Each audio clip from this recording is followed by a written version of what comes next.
दोस्तों, जो उधार लेकर भी सीना ठोक कर खड़ा हो जाए, उसे ये समझाना पड़ता है कि कर्ज दया नहीं होता और सब्र को कमजोरी समझने की कीमत चुकानी पड़ती है। आज की बात कोई साधारण खबर नहीं है।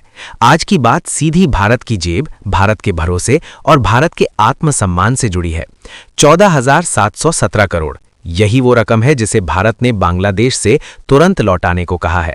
और इस बार बात सिर्फ याद दिलाने तक सीमित नहीं है, बल्कि साफ चेतावनी दी जा चुकी है। अगर पैसा नहीं लौटा तो लीगल एक्शन होगा और उसके बाद कूटनीतिक, आर्थिक और रणनीतिक कदम भी उठाए जाएंगे। अब कुछ लोग कह रहे हैं कि ये रिश्तों में कड़वाहट लाएगा, कुछ इसे राजनीति बता रहे हैं।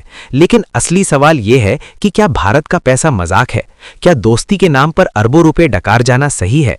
और अगर आज भारत चुप रहा तो कल दुनिया भारत को किस नजर से देखेगी?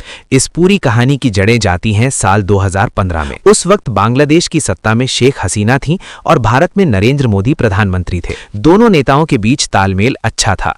भारत और बांग्लादेश के रिश्ते उस दौर में अपने सबसे बेहतर चरण में माने जाते थे। सीमा विवाद सुलझ रहे थे, अवैध घुसपैठ पर बातचीत हो रही थी, आतंकवाद के खिलाफ सहयोग बढ़ रहा था और व्यापारिक रिश्ते भी मजबूत हो रहे थे। इसी माहौल में बांग्लादेश ने भारत से आर्थिक मदद की गुहार लगाई। तर्क साफ था, देश का आंतरिक विकास करना है, रेलवे नेटवर्क मजबूत करना है, नई सड़कें बनानी है, पावर सेक्टर में निवेश चाहिए, ट्रांसपोर्ट सिस्टम को आधुनिक बनाना है और इसके लिए बड़े पैमाने पर फंडिंग की जरूरत थी। भारत ने इस मांग को सिर्फ एक आर्थिक प्रस्ताव नहीं, बल्कि पड़ोसी और दोस्त की जरूरत समझा और यहीं से शुरू हुआ वो फैसला जिसे आज कई लोग भारत की सबसे बड़ी दरियादिली और कुछ लोग सबसे बड़ी रणनीतिक चूक मान रहे हैं। भारत सरकार ने बांग्लादेश को करीब $5 बिलियन का लोन मंजूर किया। अब ध्यान दीजिए, 5 बिलियन भारतीय रुपए में ये रकम करीब 18,000 करोड़ से ज्यादा बैठती है। और सबसे चौंकाने वाली बात ये कि ये लोन सिर्फ 1% सालाना ब्याज पर दिया गया, यानी नाम मात्र का ब्याज। आज के समय में जब वर्ल्ड बैंक और IMF भी इतनी नरमी नहीं दिखाते, तब भारत ने दिल खोलकर मदद की। शर्तें भी बेहद आसान थीं। कोई जमीन गिरवी नहीं, कोई बंदरगाह की मांग नहीं, कोई सैन्य या रणनीतिक संपत्ति की शर्त नहीं। 20 साल में धीरे धीरे पैसा लौटाना था। भारत ने यह मानकर चल लिया कि भरोसे का रिश्ता है, भुगतान समय पर होगा।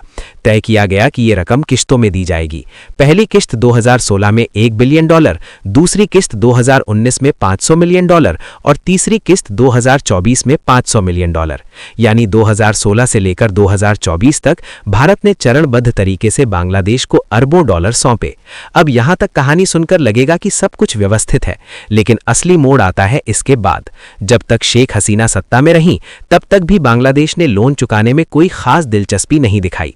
पूरे कई सालों में जो रकम लौटाई गई वो सिर्फ $376 मिलियन थी, यानी करीब 348 करोड़ रुपए। इतनी बड़ी रकम के सामने ये भुगतान लगभग नगण्य था। इसके बाद बांग्लादेश में सत्ता परिवर्तन हुआ। भारत को उम्मीद थी कि नई सरकार पुराने समझौतों का सम्मान करेगी, लेकिन हुआ इसका उल्टा। भारत ने पहले शालीनता से संपर्क किया, आधिकारिक लेटर भेजे गए, फिर ईमेल्स गए, फिर रिमाइंडर भेजे गए।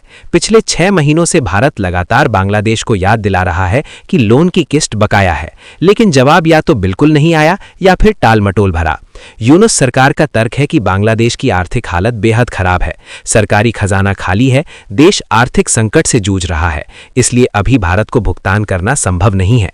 लेकिन यही वो जगह है जहां पूरी कहानी पर सवालिया निशान खड़े हो जाते हैं।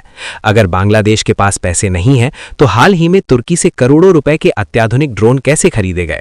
अगर देश की हालत इतनी खराब है, तो रक्षा सौदों के लिए फंड कहां से आया? क्या भारत का कर्ज इतना गैर जरूरी है कि उसे सबसे आखिर में रखा जाए? भारत ने कभी नहीं कहा कि एक साथ पूरा पैसा लौटा दो, किश्तों में भी चलेगा, लेकिन कम से कम ईमानदारी तो दिखाई जाए, संवाद तो हो, जवाब तो आए।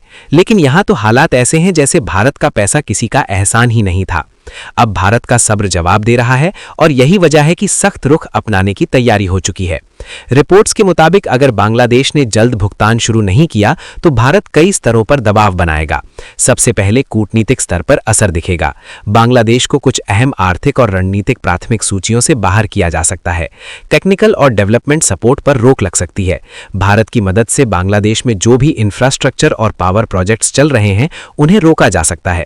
आगामी भारतीय बजट में बांग्लादेश के लिए रखी गई आर्थिक सहायता में कटौती हो सकती है।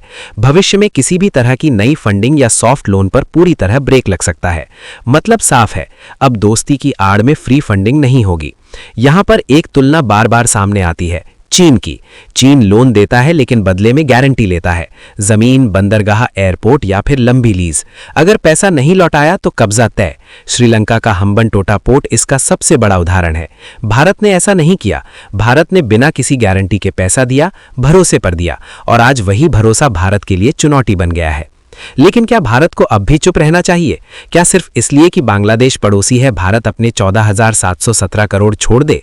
क्या टैक्स देने वाली जनता से यह कहना सही होगा कि उनका पैसा अब वापस नहीं आएगा? अगर एक आम आदमी बैंक का लोन नहीं चुकाता तो बैंक क्या करता है? नोटिस भेजता है, फिर कोर्ट जाता है, फिर संपत्ति जब्त करता है। तो फिर देशों के मामले में अलग नियम क्यों? ये मामला सिर्फ पैसों का नहीं है, ये मामला अंतर्राष्ट्रीय मंच पर भारत की साख का है। अगर भारत आज सख्ती नहीं दिखाता तो कल कोई और देश भी यही करेगा, और फिर भारत सिर्फ देने वाला देश बनकर रह जाएगा, जिससे कोई डरता नहीं, कोई सम्मान नहीं करता। बांग्लादेश को भी समझना होगा कि भारत कोई दुश्मन नहीं है। भारत वही देश है जिसने बिना शर्त मदद की, और उस मदद की कीमत सिर्फ जिम्मेदारी है, न सूद की मांग, न जुर्माने की धमकी, बस समय पर भुगतान। आज ये मुद्दा 14,717 करोड़ का है, लेकिन असल में ये भरोसे, कूटनीति और राष्ट्रीय सम्मान का सवाल है। तो दोस्तों, यही है भारत और बांग्लादेश के बीच 14,717 करोड़ के लोन को लेकर पूरा मामला।